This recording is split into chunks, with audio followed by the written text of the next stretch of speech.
Hello दोस्तों, राधे राधे। मैं छठ माता का खरना का गीत सुनाने जा रही हूँ।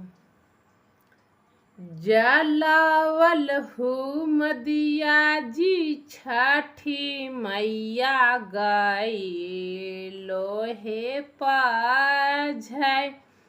जलावल हूँ मदिया जी छठी मैया गई लोहे पाझै।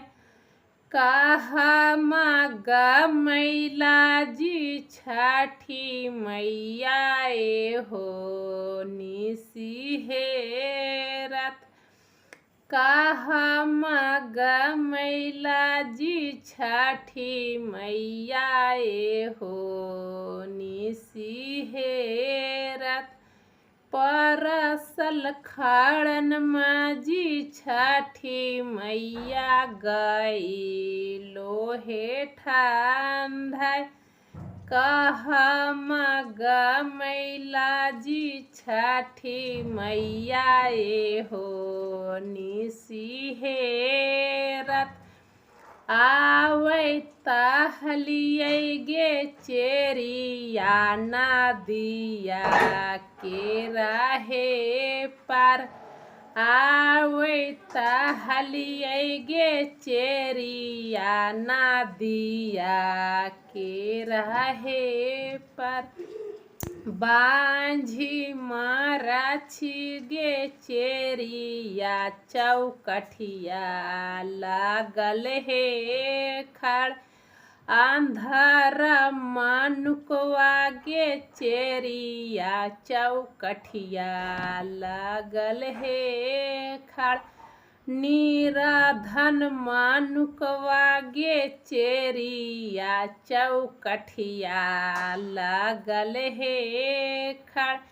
लेंगड़ा मानुकवा गे चेरिया चौकठिया लागल हे खाड़।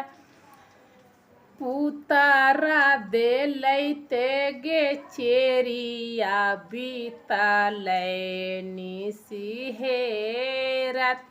नैना देलैते गे चेरिया बीतलै निसी हेरत। काया देलैते गे चेरिया बीतलै निसी हेरत। पुत्रा देलैते गे चेरिया बीतलै निसी हेरत।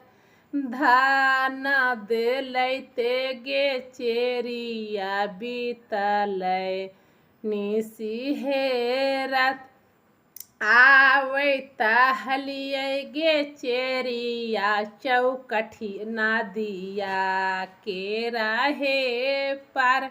आवै ताहलियै गे चेरिया नदिया के राहे पार।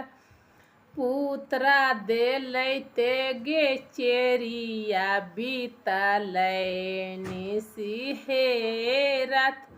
पुत्रा देलैते गे चेरिया बीतलै।